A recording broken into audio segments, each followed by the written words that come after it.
I'm an alpha and I'm in love with my stepbrother. To test if he liked me back, I found an Omega to stage a fling with, and for that my brother threw me hard onto the bed. Well done, Jules. The little brother I raised, using my supplementary credit card in my hotel to get a room and hook up with another man.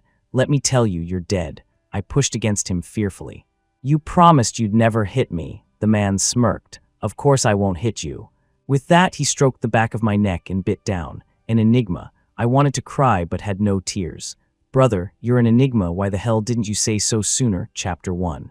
As an alpha, I have a secret I can't bring myself to talk about. Skin hunger syndrome. Only my step-brother, Caspian Sterling, knows about it. He's very good to me.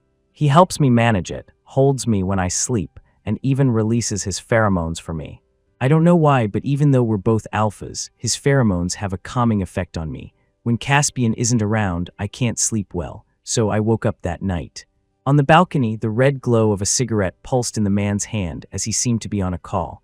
Yeah, still working on it, and Omega pretty much. I'll bring them home to meet you when the time is right. I was devastated. I'm not an Omega. I can't be with Caspian. I thought I should probably find someone else to help me with my condition.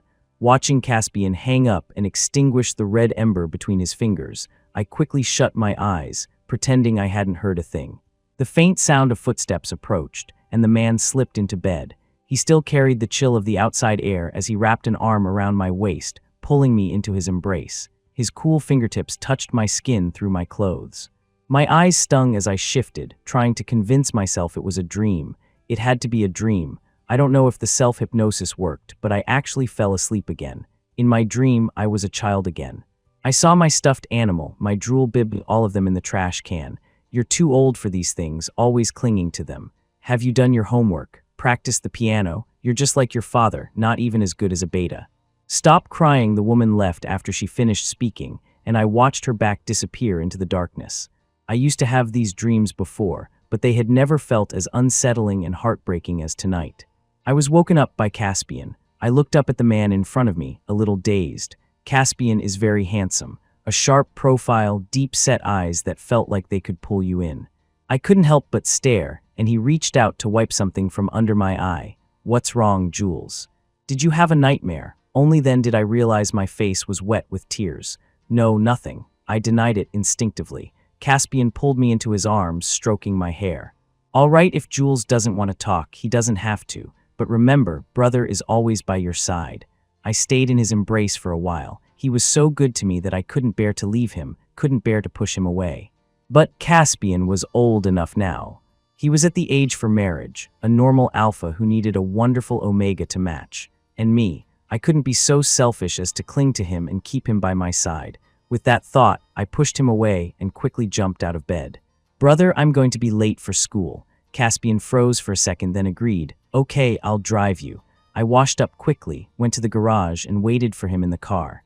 Caspian followed, passing a breakfast sandwich and some juice to me through the window.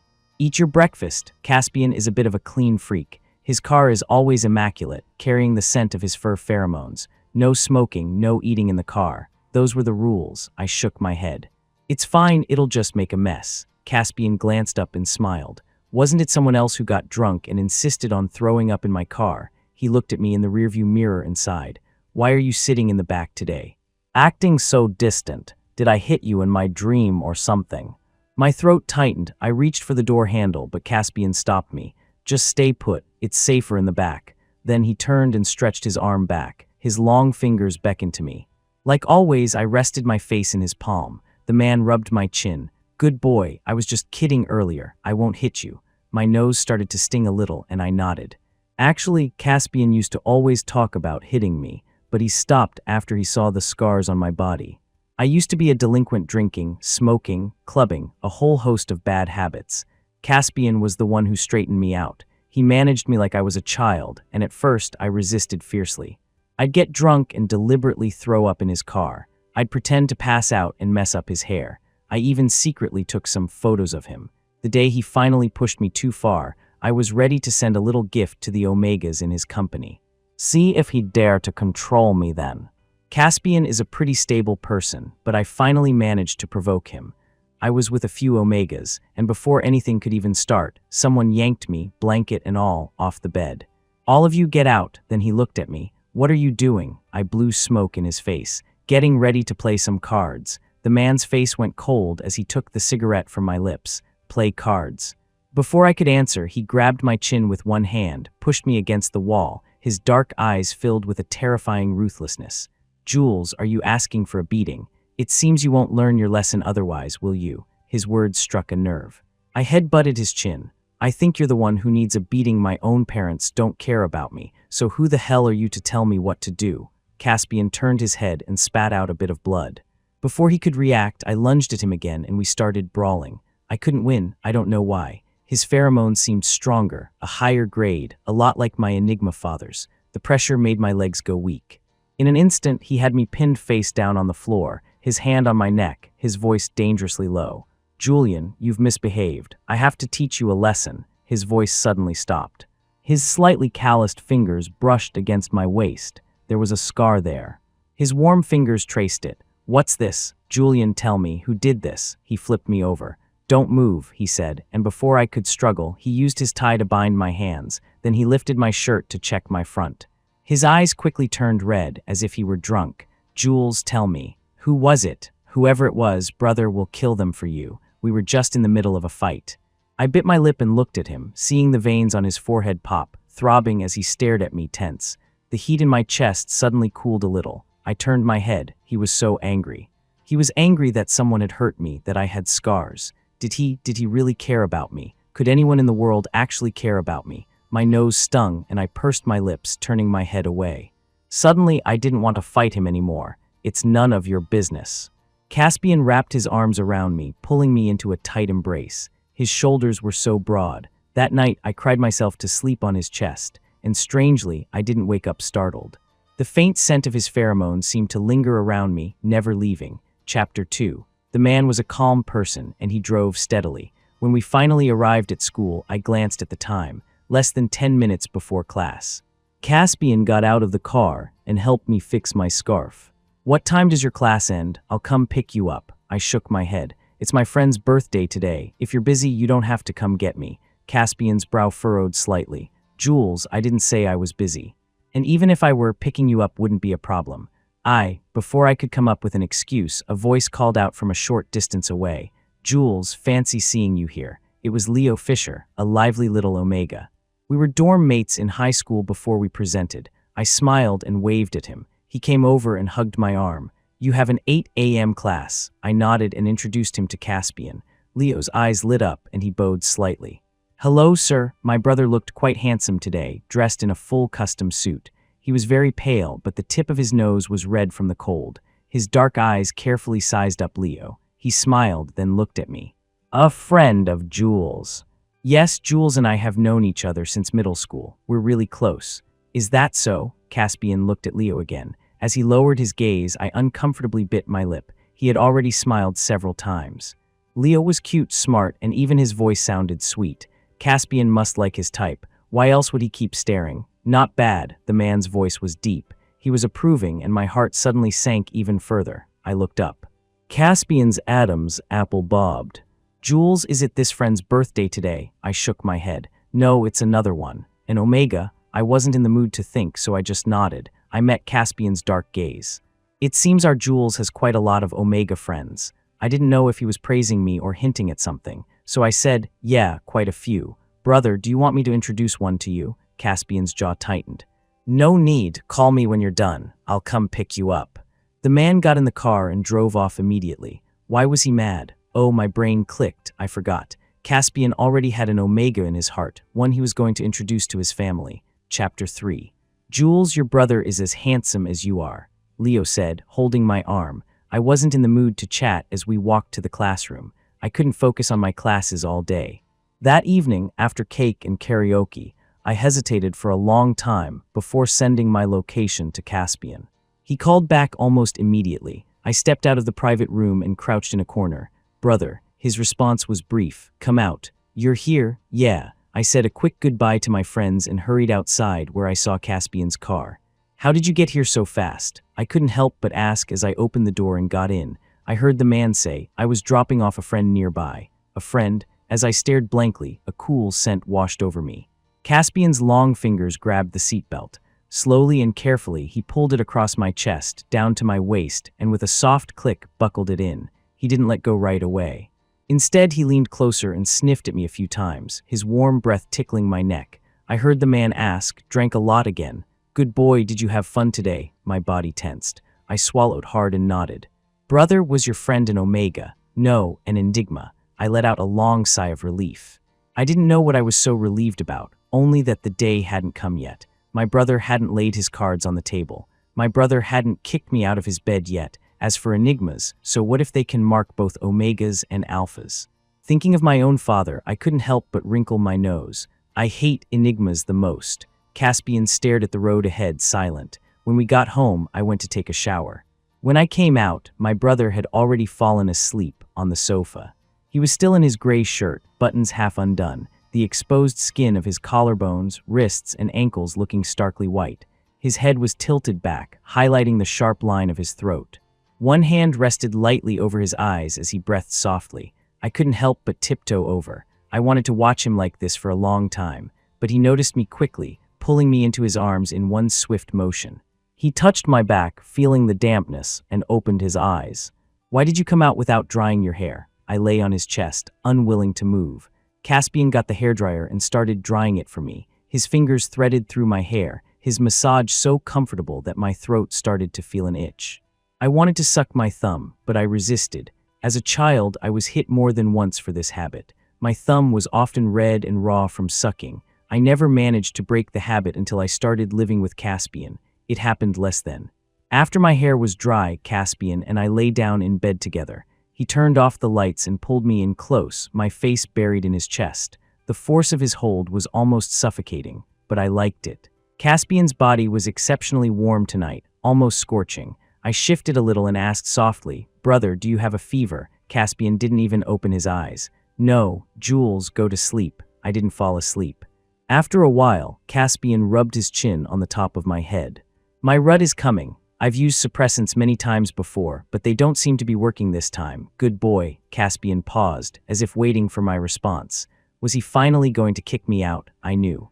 An alpha and rut couldn't be in the same space as another alpha, or it would be seen as a territorial invasion, leading to a fight. But being with an Omega was a different story entirely. That would be a night of passion. Caspian also said the suppressants weren't working. I was an alpha too, and I'd never heard of suppressants not working. I knew what Caspian meant. I held back my tears and replied obediently, "I understand, brother. I'll sleep in my own room starting tomorrow." Caspian was silent for a long, long time. I was so heartbroken I was about to fall asleep when I heard the man's deep voice. "Jules, I really don't know what to do with you." "It's me who doesn't know what to do with you," I thought, as tears streamed from my eyes. I remembered the day of our fight. When I woke up in Caspian's arms, it was already 5 in the afternoon. Caspian saw I was awake and gently tapped my nose. "Slept well. If you weren't sucking your thumb, I would have thought you passed out." I sat up and rubbed my eyes. I looked out the window. The sun was setting, and a wave of loneliness washed over me. But then Caspian stood up and turned on all the lights in the room. In the open-plan kitchen, he put on an apron and stood by the island, smiling gently. "Hungry, Jules? Go wash your face and get ready to eat." I could smell his pheromones. The longer I stayed, the more the whole house smelled of him. Seeing his coat on the rack, I couldn't resist burying my face in it. The scent was even stronger. In that moment, I thought, I'm done for. I'm physiologically dependent on my brother, but I'm an alpha. A gay man among gay men, a pervert among perverts. I thought Caspian would distance himself from me. I deliberately drank before bed, acting like I was having trouble. "Brother, really, I can't sleep without a drink. Didn't you sleep just fine in my arms that day? Your pheromones seem to have a sedative effect." Caspian took the glass from my hand but didn't put it down. He finished the drink in one go and looked at me intently. "Then I'll just hold you to sleep." The more I remembered, the more my heart ached. The rain behind my eyes fell harder. Thankfully, I held back my sobs, but I was losing control. Just as I was about to get up and pretend to go to the bathroom to cry my heart out, a hand reached for me. It touched my face and my heart skipped a beat. I heard the man sigh, "Sucking your thumb again, getting drool all over the place just like a little baby." I felt Caspian moving in the dark, seemingly unbuttoning something. A scented tissue gently wiped my face, and the next second, something soft was pressed against my lips. I instinctively sucked on it a couple of times and realized it was Caspian's chest. Brother, my eyes flew open in shock. Going this far, never mind another Omega. Even if he told me directly he didn't like me, I wouldn't believe it. My heart suddenly swelled. I was too excited to sleep. If brother liked me and was willing to be with me, then an alpha-alpha relationship didn't matter. It might hurt a little, but if Caspian liked me, why had he never told me? I thought about it for most of the night. The next day, I woke up with dark circles under my eyes and saw Caspian in front of the bathroom mirror, sticking something on. I immediately went silent and crept back to bed. I quietly started typing a message to Leo Fisher on my phone. He was a heartthrob Omega, rich in dating experience, with a countless number of handsome exes. So I asked Leo, I want to ask, how can you tell if someone likes you? He replied almost instantly, who do you like? Who likes you? I hesitated, wondering if I should tell someone about this, but then I saw he was already typing. Leo, you like your brother, don't you? Me, Leo, I knew it. I could tell that day. Your brother even came down to fix your clothes. Leo. If it were my brother and I was freezing my ass off naked, he'd at most call me an idiot. I figured that just meant brothers were different, so I kept typing. Really? Is there a way to be sure? Leo sent a voice message. Be sure of what? It's so obvious. That day when I said we were best friends, did you see the look in his eyes? It was hilarious, and you even offered to introduce him to an Omega. His face got so dark. I thought it was just some kind of kinky game between you two brothers. If you don't believe me, come find me this afternoon. We'll run a test. A test? I put my phone down. A test it is. Chapter 4. Leo didn't have me come to his house. Instead, he told me to book a hotel. I did as he said. This time, I didn't dare ask my brother for a ride and planned to take a cab myself. His rut must have been approaching because Caspian didn't go to work today. He was at home and dressed to the nines. Jules going out, I grunted in affirmation. As I was about to walk out the door, the man grabbed my arm. Not taking your brother with you. I looked at him, confused. Brother, I'm meeting a friend to hang out. Caspian's face instantly turned cold. Is that so? Go on then. I put on my coat and left. When I got there, Leo was already waiting in the hotel room. He had even showered and was lounging on the sofa. He tossed a game controller to me. Wait a bit, then call your brother. I don't know why, but even though we were just playing video games, I felt a sense of guilt. When it was time to make the call, I hesitated. Leo frowned at me. Dude, this is it. Make or break. If you don't get him to come here, don't provoke him a little. When are you two ever going to get together? But if my brother catches me, he'll definitely kill me. Leo said, we're not actually doing anything. Who says friends can't get a room to play video games? Are you going to do it or not? With that, he snatched the phone from my hand. If you won't, I'll call for you. My hands were shaking with nerves. As I heard the ringing tone from the phone, it suddenly didn't connect. My brother's phone is on 24/7. Remembering the scene at home, with Caspian dressed so formally, could he be on a secret date with that Omega? My heart plummeted. I immediately stood up and opened the door to leave, and ran right into a tall figure. A hand grabbed my collar. I looked up.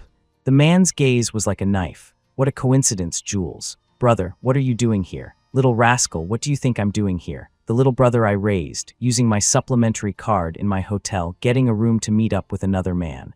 Let me tell you, you're dead. With that, he threw me straight into the room. A dense wave of pheromones instantly flooded the territory. Leo stuttered, turned to run, and crashed into my brother's bodyguard. It's a misunderstanding, so you two go ahead, get some sleep. I'll explain everything properly after the door slammed shut with a bang. My legs felt like jelly as I looked at my brother. I'm an alpha too, so why was I so spineless? I was about to cry. Brother, I was wrong. Caspian threw me onto the bed. His pheromones poured out in a torrent. Everyone knows an alpha in rut becomes irritable, restless, and significantly more aggressive. My brother was truly angry this time. Was he going to beat me to a pulp? I curled up, clutching my chest, trying to appeal to his conscience. Brother, you said it. You'd never hit me. You'd always be on my side. Caspian said, I'm not going to hit you. But he was rolling up his sleeves, taking off his watch, revealing a strong, slender arm. I steeled myself, squeezed my eyes shut, and yelled, Go on, hit me, beat me to death, and you won't have a brother anymore. Then I felt a hand on my neck. My whole body was flipped over, and a heavy weight pressed down on me. The man's deep voice rumbled in my ear. Is that so, Julian? I never thought of you as my brother anyway. The pain I'd been expecting finally came. But it was on my neck. I was bitten hard, the man's scorching breath mixed with my winter snow pheromones. This wasn't. My whole body went limp, unable to even form words of surrender. My brother, he was an enigma. No wonder his dominance had been so effective on me all those times. No wonder I was so addicted to his scent. He was always at the top of the hierarchy, an alpha's alpha. A high-grade enigma, the kind I used to call a super male. My thoughts stopped spinning. The place that was never supposed to be used began to get wet. Caspian cupped my chin, nuzzling me affectionately with his nose. Jules, relax. Chapter 5. Caspian's rut was unusually long, lasting a full 2 weeks. During a brief moment of lucidity, I asked him why he hadn't told me sooner that he liked me. The man looked down. At first, I thought you weren't into men. Later, I thought you didn't like enigmas. I was testing you. That day you were lying on my chest. You didn't resist, did you? A question mark slowly appeared above my head. How did you know I wasn't asleep? Caspian tormented me from head to toe. I didn't release any pheromones that day. And didn't you say you can't sleep without me? I couldn't escape his grasp and quickly tried to explain. I said without a drink, brother, you're such a schemer. I suddenly remembered the phone call he'd made and asked him about it. Last time, didn't you say you were bringing an Omega home? Caspian frowned slightly. When did you hear that? That night. My voice got a little quieter. I heard you on the phone. Caspian's expression suddenly turned serious. He held my face in his hands. Omega or Alpha, it doesn't matter to me. The one I love is you. I felt a little awkward and stared at him with wide eyes. The man spoke again. Is that why you were trying to distance yourself from me? If I hadn't broken through, would you have just retreated into your shell like an ostrich? Jules, you should know very well how I feel about you. I glanced down.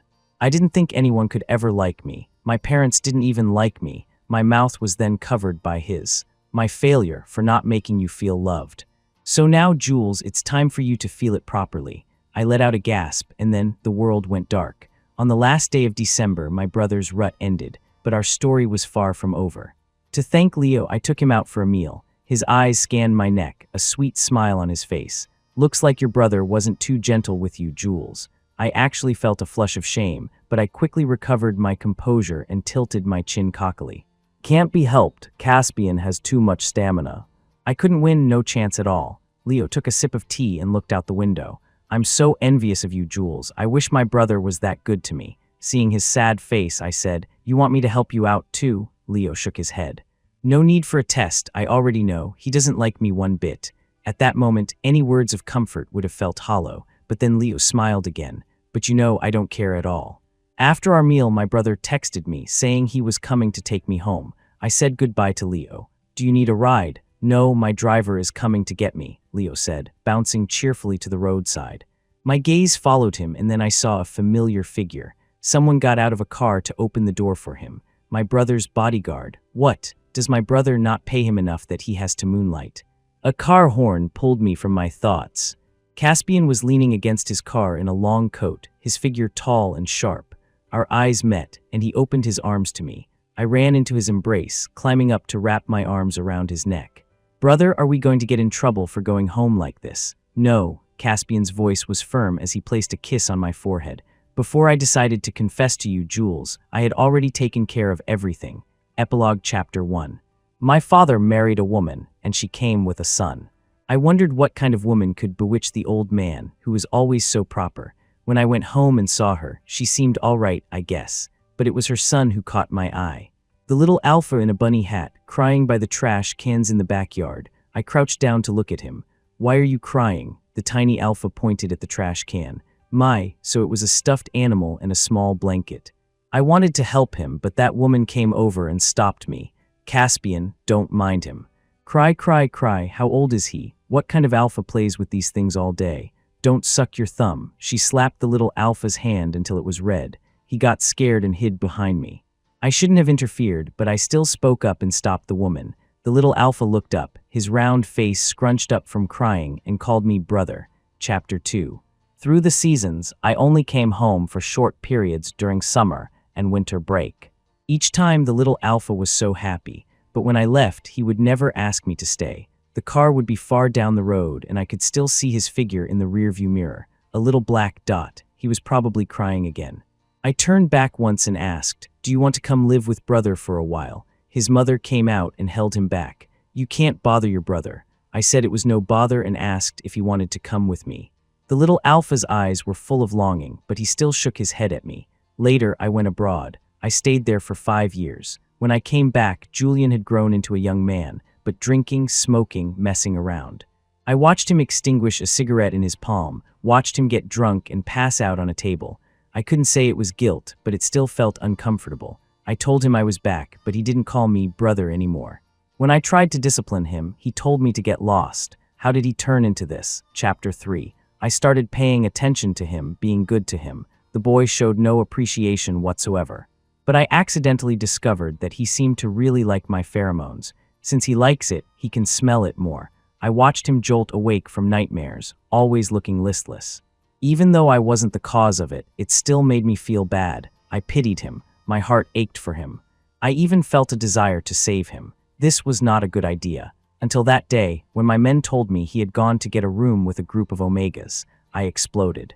Not because he was still young, nor because he wasn't on the right path at his age. I was jealous. I had fallen in love with him, hadn't I?